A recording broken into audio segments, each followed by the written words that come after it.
Alright, welcome back. We're still trying to escape the horror hospital on the night shift. We ended in section 192, which wasn't a large section, so I'll just reread it and then we'll go from there. Entering the quiet room, you switch the table lamp on and illuminate the cozy, safe space. There are soft cream walls with an inviting plump sofa and, over to the side, a single bed with... You cry out, fear completely paralyzing you. As much as you want to, you can't close your eyes. You can't help but stare. There is a wizened form lying under the sheets, and crouched on its chest is a blackened, malevolent form. It gazes at you with yellow eyes, then shifts on its haunches. Is it getting ready to attack? This thought freeze your frozen muscles. If you want to try to talk to it, turn to 184. But if you want to attack and strike first, turn to 267. So, do you want to talk to it or do you want to attack? Let's see what talking to it does.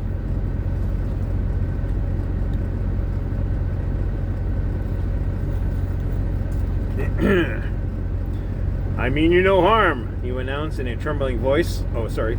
I mean you no harm, you announce in a trembling voice. I'm just trying to get home. Can you help me? The thing regards you with a bored expression, unfolds one leg out, stretches it, then tucks it back underneath its rump. Excuse me, you say with a less trembling voice. Is this thing just going to ignore you? After a pregnant pause, it is obvious that, yes, it's just going to ignore you. You tut loudly and then leave the room. You can now choose to go to the general treatment area, turn to 288, or the resuscitation room, turn to 328. But if you had enough of this place, you can simply leave A&E and go back up to the stairwell. Do you want to go to general treatment or resuscitation?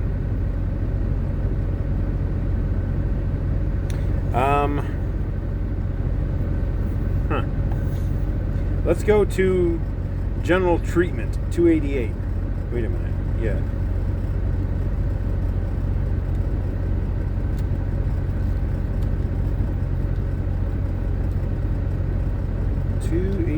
Here we go.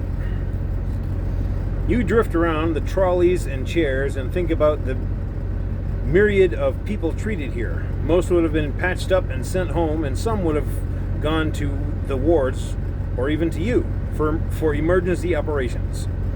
Over in the corner, there's a small plaster room with its white haze of plaster of Paris over every surface. It even still hangs in the air, and you can taste it in your mouth as every breath draws the gypsum into your lungs. You can't see anything of interest here, so feeling an irritated cough building up, you decide to leave. Just as you reach the door to leave, you spot something familiar hanging from a drip stand. A stethoscope. You grab it and drape it around your shoulders. You never know, it might come in handy. You can now choose to go to the quiet room, turn to 192, I think we were just there, or the resuscitation room. However, if you've had enough of this place, you can simply leave the A&E and go to the nearest stairwell. Well, now at least we have a stethoscope. Let's go to the resuscitation room, 328.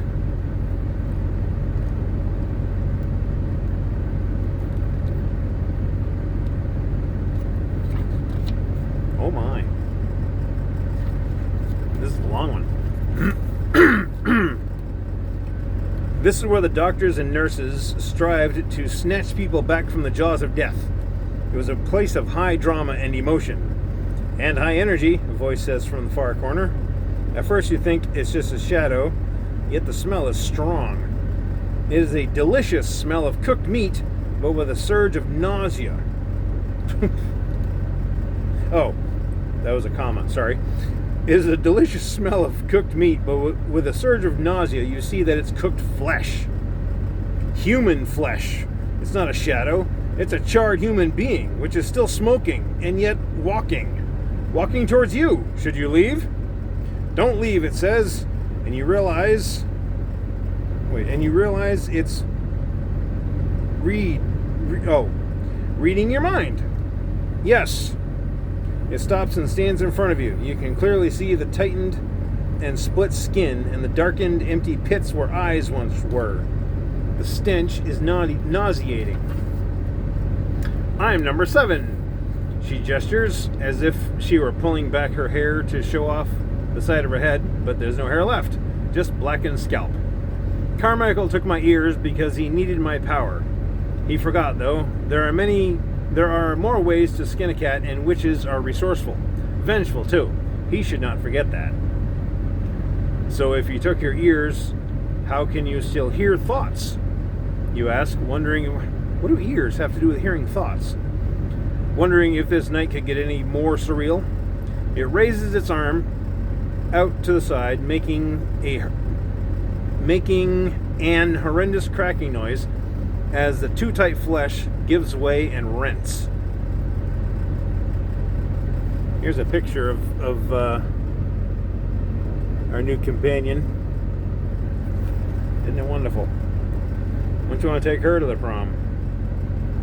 The answer is around you. Color is more powerful than you could ever believe. Orange stimulates energy.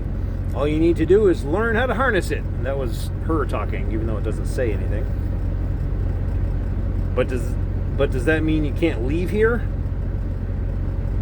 It acknowledges your question with a sad nod of the head, then looks up and takes a step towards you. But you can. You need to save yourself, and by doing that, you can save me and my 10 sisters. He hides beyond this place, and you can only leave through the mortuary. You look totally bemused and are about to say, "What?" Then it reaches out and slices you with a finger on your lips before stating dramatically, "Be with the corpse behind the number of ribs. Now go."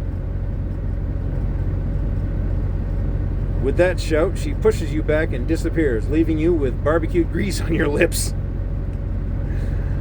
Once you've wiped it off, you need to decide where to go next. You can now choose to go to the general treatment area, or the quiet room, which you were just at, or if you had enough of this place, you can simply leave and go to the stairwell. But it said, be with the corpse behind the number of ribs. So, but that's not one of the choices. Okay. We've been to the general treatment area. That's where we got the stethoscope. We've been to the quiet room. So I guess the only place we can go is leave the A&E and go up the stairwell. That's 3:57. 8 minutes. Depending on how long this is, this might be the last one. Alright. Yeah, this will be the last one. If this is your first time in the stairwell, you're going to be shocked to see a curled up human skeleton nestled halfway up the stairs. If you'd already met the skeleton, you passed by it without batting an eyelid. At this stage, you're getting quite blasé and are wondering if anything can shock you ever again. The answer to that comes quickly as you take the final corner and almost trip over the black, wispy cocoon, which is writhing on the landing. You leap back, falling down a couple of stairs before you catch your balance. Then watch in horror as it draws itself up. Is it about to explode? "Beware the Witchfinder General," a booming voice announces, the words echoing up and down the stairwell. "His work here continues." With that, the cocoon slumps down, then scoots off up the wall and through an almost invisible vent in the ceiling. The only thing left of the encounter is a few black streaks. Once you've calmed down and your heart is beating normal again, you leave the stairwell. The first floor corridor looks the same as it did the last time you were here. Only now you're not just wandering around aimlessly. You need to get out of here, and if you've already found a clue of who can help you do just that, you should also be able to pinpoint a destination. So where do you go? Do you go back to the operating theaters, the prayer room, or the vascular ward? Comment below on where you think we should go. The operating theaters, the prayer room, or the vascular ward. See you next week.